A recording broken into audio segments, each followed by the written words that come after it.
going on YouTube? It's your boy Dan, aka aDrive. I'm bringing you guys a brand new video today, and today we're gonna dive into the world of Pokemon Unite and the newest Pokemon that has been added to the game, Gardevoir.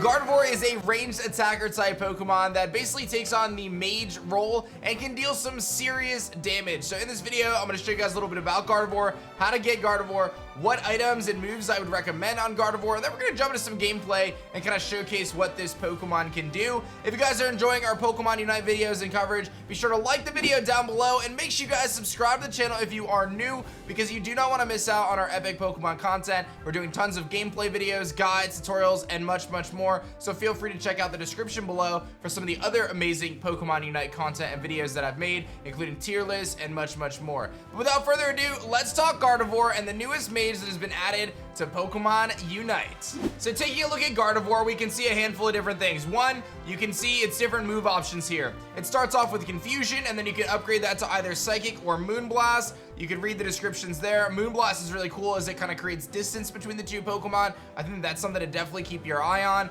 Psychic is going to deal damage over time and an AoE effect to the opposing Pokemon. A lot of ranged attacks, right? Psyshock actually hits 3 times into a designated location and is going to increase the damage when it's hitting those times, which is very cool. And Future Sight sets a delayed explosion, but when it hits the opposing Pokemon, it reduces the move's cooldown. So Future Sight is a little bit more spammable, and that 9-second cooldown actually is reduced if you're able to hit them multiple times with it. Now, this is where Gardevoir really can stand out, as its Unite move is Fairy Singularity, which warps space in a designated area, drawing opposing Pokemon close, shoves them, and deals damage to them the instant the warp space disappears. The reason why this is so good is because it can pull opposing Pokemon away from an objective, like a Dreadnought or like a Zapdos, which could be incredibly advantageous for you and your team. Last but certainly not least is Gardevoir's Synchronize ability, which I think will be really good to counter Pokemon like Gengar to some extent, because when an opposing Pokemon inflicts decreased movement speed or damage over time like Burn or Poison, they're actually going to have that same status inflicted on the opponent. And then it has a cooldown trigger on that Synchronize ability. And then of course its basic attack is going to have a third boosted attack, and then ultimately it's going to decrease their special defense. One of the things I want to mention about Gardevoir is that it's incredibly squishy. If you thought Gengar was squishy, Gardevoir actually has lower defensive stats, and I'll actually pull up a page from Serapi.net on the screen here. At level 15, it has 6320 HP, 334 attack, 174 defense, and 138 special defense. That makes it one of the squishiest characters in the game, so you're not going to want to engage in close combat with your opponent Pokemon. You really want to keep Gardevoir at range and allow it to deal those massive special attacks. So to obtain Gardevoir, it's pretty simple. You can just click obtain into the Pokemon screen. It's 8,000 coins, which is one of the higher ones. I am going to just buy it for the purpose of this video. I'm going to obtain Gardevoir, and of course you have the opportunity to buy its HoloWare skin, which looks really cool. It's this kind of like, I don't know, got this little, I don't know how to describe it, little bell bow peep hat, I guess. So you could get the fashionable style Gardevoir. I'm not gonna spend the money on that though. No thank you, I'll pass. But really cool stuff. So let's talk about some different items that you could potentially run on this Pokemon. So as we mentioned, Gardevoir is a special attacker, so you're gonna wanna basically boost that. I think boosting Gardevoir's defenses are probably not gonna be worth your time, but you can see these are some of the items that I would recommend looking at. I think Wise Glasses to boost your special attack out the gates. I think Shell Bell is really good, obviously. You're gonna have a slight special attack boost. The real power is that you're gonna be able to boost your HP as you're hitting with special attacks. And then last but not least, you can always consider the special attack specs, which is going to increase your special attack every time you score a goal. That's going to be a little tricky to do with a Pokemon like Gardevoir, so something like Score Shield could be good to pair with special attack specs. That's what I've been running on mine. I think some of the other items you could potentially consider Muscle Band for its basic attack if you're using that a lot. I guess you can in some ways consider something like an Assault Vest to try to give it a little bit more bulk over time so it can take those special hits. But again, this is a Pokemon that generally isn't going to be able to sustain a ton of engagement,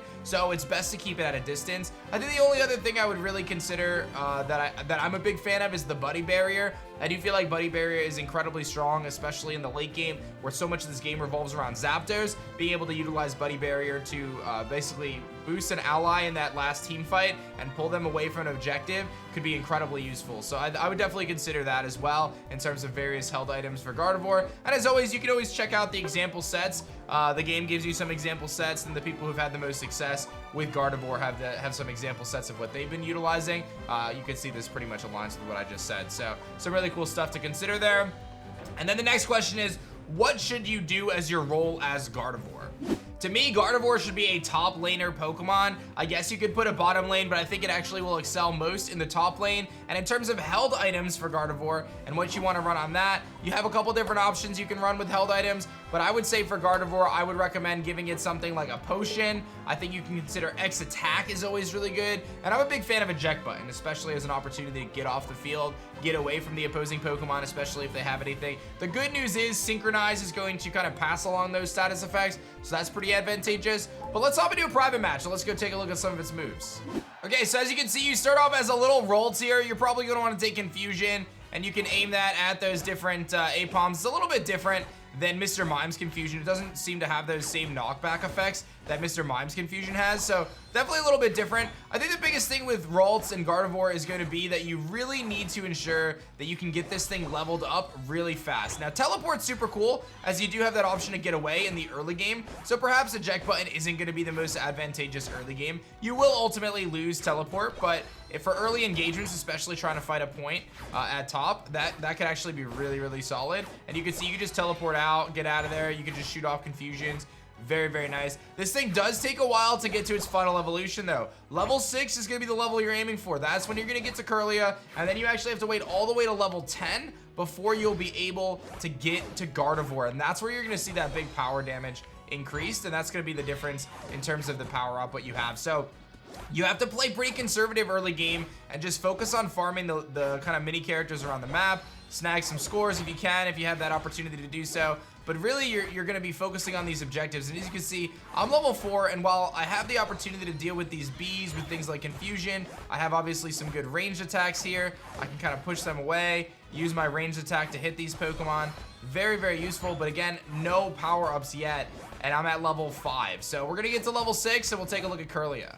So now I've got Kirlia, and I'm actually going to go with Psyshock because this is a really cool move. So we're going to drop Psyshock here on this A-Palm, and you're going to see it's going to hit that same exact area 3 times, which can be so good for controlling a lane, right?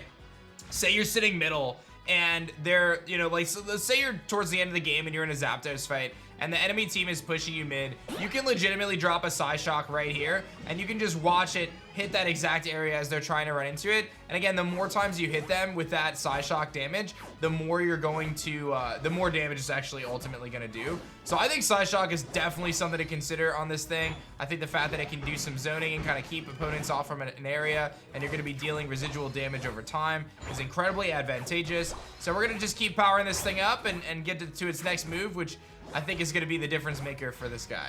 And it takes all the way to level 8 to get Moonblast. And this is the move that's going to be the difference maker for, in my mind, for Kirlia here. Now, you obviously can run Psychic as well, but I think Moonblast is really strong. You can see what it does. It actually pushes you back ever so slightly, and that little bit of kickback allows you to get away from those tough engagements, and I think that that's going to make a huge difference for this Pokemon as you try to utilize it in the higher tiers and in the ranks of this game, trying to stay away from the opponent, because if you're not able to, like I said, the last thing you want to do with this thing is engage in tough battles with the opposing Pokemon. If you're in a situation where you're legitimately fighting the opposing Pokemon right up in their face, you're not going to have a good time. Simple as that. You're not. I'd actually really like to see if I can keep this Rotom still so I can take a look at that Psyshock damage adding up on it. Let's see here. So that's 1, 2, and I did hit it 3 times. You can see it kind of increasing there in damage. So again, I think Moonblast Psyshock is definitely the first kit that I would recommend trying. I think Future Sight is going to be worthwhile as well. But we're going to get this thing evolved to a Gardevoir, and then I'll show you guys the other couple moves, and then we'll hop into a game and see how it plays. And we are officially level 10, which now gives us Gardevoir. And this is the damage and the power creep that we're looking for. This is when Gardevoir really starts to do some work, and we can actually take a look at its Unite move and how that functions. We'll do it on these Combees here. So you can see you can utilize that Unite move and pull them all to the center of that sphere, which is insane. So if you're legitimately sitting down here on this Zapdos objective, which, as I'm sure you guys know by now, is one of the most important pieces of this game and really can be the deciding factor, you got people fighting for Zapdos here, you can legit drop its Unite move right here and pull all the Pokemon out of this area into your Unite move. And I think that that's what's going to allow Gardevoir to become a top tier character, or at least has the potential to be a top tier character in this game, is that Unite move right there and what it can do in that final battle. Let's take a look at its other two moves as well. So now I've got the Future Sight ability, right? And I'm gonna try to hit the Zeraora here if I can. And you can see I do hit it, and it does reduce my cooldown. So instead of having that super high cooldown, I actually have a lower one. I'm gonna try it again, but I do actually hit him that time, and my cooldown does get reduced. But if you don't hit it, like if you hit it just a regular Pokemon, you can just hit the substitute, I guess. I have a 9-second cooldown, and it did actually go down to 4 there, because I think it was a substitute. I think if you hit a wild Pokemon, it shouldn't drop the cooldown there. So 9-second cooldown, and it stays 9-second cooldown. So if you're hitting the opposing Pokemon with Future Sight, it can be really devastating. You can do a ton of damage, but if you're not hitting them, you're not gonna get that cooldown, and it's gonna make it a lot harder to utilize, right? Because 9 seconds versus 4-second cooldown is pretty massive, right? Well, it ends up being about 5 because a second kind of ticks away beforehand. But either way, something to definitely consider on this Pokemon is kind of utilizing Future Sight if you do decide to go that route, making sure that you're able to, you know, kind of hit your opposing Pokemon. But this thing has such good range that you should be able to hit pretty much everything and really wall different objectives off, hit their base. You really put on a lot of offensive pressure. And now I have Psychic, and I can show you guys Psychic, and as you can see, it casts Psychic out, different than Mr. Mime's Psychic, right? So even though they have both Confusion and Psychic, it's different. You're shooting it out into an area, and you're gonna deal damage over time in that exact designated area. So I've shown you guys the different options for Gardevoir now. Let's hop into a game, and let's just have some fun with it. So here's a loadout I'm running. I'm gonna run the special attack specs, Wise Glasses, Shell Bell, X Attack. I'm gonna go top path. This is gonna be the best advantage for us. Looks like we have a relatively well-rounded team here. And I'm just gonna have a casual game with Gardevoir, just kind of see what I feel about it in an actual match. Again, objective, keep away from the opposing Pokemon. Don't get too close. It's gonna be very squishy. Take advantage of the range damage you have, and ultimately try to use its Unite move to win that final fight and win some of those more key objectives like Dreadnought, like Rotom, and beyond. So let's see how it goes.